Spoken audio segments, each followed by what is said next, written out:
નમસ્કાર, જય શ્રી રામ દોસ્તો. સ્વાગત છે તમારું અમારું યુટ્યુબ ચેનલના એક નવા વિડીયોની અંદર.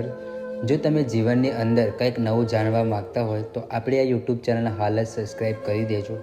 તો દોસ્તો, આજનો વિડીયો બધા માટે ખાસ થવાનો છે, તો કૃપયા કરીને વિડીયોના અંત સુધી બન્યા રહેજો. કેમ કે આ વિડીયો જોયા પછી તમે આ જે પાપ કરો છો, ઘણા લોકો પાપ કરી ચૂક્યા હશે અને ઘણા લોકો પાપ આવા કરતા હોય છે.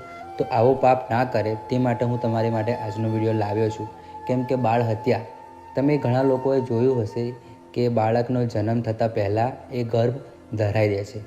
એવા લોકો માટે આજનો વિડીયો ખાસ થવાનો છે. કેમ કે ઘણા લોકો એવા હોય છે કે 2 મહિના 3 મહિના ગર્ભ ધરાઈ દે છે, એટલે કે ગર્ભ ગરાઈ દે છે. આવા લોકો માટે આજનો વિડીયો છે.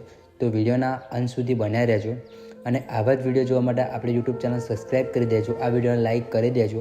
અને જો તમને પણ કોઈ ભાળમાં હોય જે આવું કાર્ય કરવાનું વિચારી રહ્યા હોય તો તે વ્યક્તિને પણ આ વિડીયો શેર કરી દેજો, જેથી એ પણ આવો પાપ કરતાં 10 વાર વિચારે અને પછી આવું કાર્ય કરે.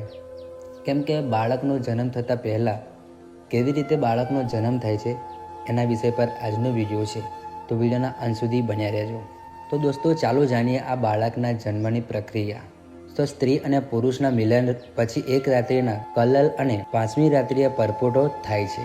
10 દિવસની અંદર બોર જેટલો કઠણ થઈ જાય છે. 1 મહિના પછી માથું બહાર નીકળે છે. 2જા મહિને હાથ પગ, 3જા મહિને નખ ચામડી, સ્ત્રી હશે કે પુરુષ, 4થા મહિને માંસ લોહી અને 7 ધાતુ, 5મા મહિને એ સ્ત્રીને વધારે ભૂખ તરસ લાગવા માંડે છે. 6ઠ્ઠા મહિને નાડી સાથે લપેટાઈ જાય છે. જ્યારે 7મો મહિનો શરૂ થતાં એ બાળકની અંદર જે બાળક છે તેની અંદર જીવ આજ્ઞા શક્તિ એટલે કે જીવ આજ્ઞા શક્તિ પ્રગટ થાય છે અને 8મા મહિના સુધી બાળક સંપૂર્ણપણે બની જાય છે. અને 9મા મહિનાના અંત સુધી અથવા જો બાળકી હશે તો 9મા મહિનાની શરૂઆતમાં જન્મ થઈ જશે. અને જો બાળક હશે એટલે કે છોકરો હશે તો 9 મહિના પૂર્ણ થયા બાદ ઉપર 2-3 દિવસ થાય ત્યારબાદ એ જન્મ થશે. તો દોસ્તો, તમે સમજી ગયા હશે કે ગર્ભપાત કરવો એ બહુ મોટો ગુનો પણ છે. અને ઘણા લોકો એવા હોય છે જે પ્રેમી પંખીડા હોય છે એ આવું કાર્ય કરતા હોય છે. તો કૃપયા કરીને મારો એક નમ્ર વિનંતી છે કે તમે જે આ કાર્ય કરો છો એ આ કાર્ય આવું ના કરો. કેમ કે જે તમે તમારા મોજ શોખ માટે વસ્તુઓ કરતા હોય છે, પરંતુ આવી વસ્તુઓ તમારે ધ્યાનપૂર્વક રાખવી જોઈએ. કેમ કે જો તમે પરિણીત હોય તો તમે અમુક લોકો મોજ શોખ માટે આવા શારીરિક સંબંધ બાંધતા હોય છે, તો તેમને કોઈ બજારની અંદર ઘણી બધી વસ્તુઓ મળે છે તેનો ઉપયોગ કરવો જોઈએ. પરંતુ જો બાળકનો જન્મ એટલે કે ગર્ભ રહે તો એ બાળકને ગર્ભ કુદા તોડાવવું ના જોઈએ. આપણી ચેનલ પર આવા જ અને બધી જ પ્રકારના કહાણીઓ, સ્ટોરીઓ, એવા વિડીયો આપણી ચેનલ પર મૂકવામાં આવે છે.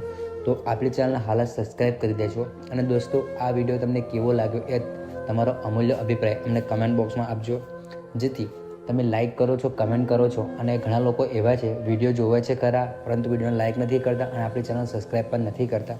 તો એવા દોસ્તોને મારી એક નમ્ર વિનંતી છે કે તમે જે લાઇક અને સબસ્ક્રાઈબ કરો છો અને કમેન્ટ કરો છો તેનાથી અમને પ્રેરણા મળે છે બીજો નવો વિડીયો બનાવવા માટે. તો પ્લીઝ દોસ્તો, આપણી આ યુટ્યુબ ચેનલ હાલ જ સબસ્ક્રાઈબ કરી દેજો, શેર પણ કરી દેજો અને કમેન્ટ પણ કરી દેજો. ચાલો મળીએ ફરી એક નવા સાથે. જય હિન્દ, જય ભારત, જય શ્રી રામ, જય શ્રી કૃષ્ણ.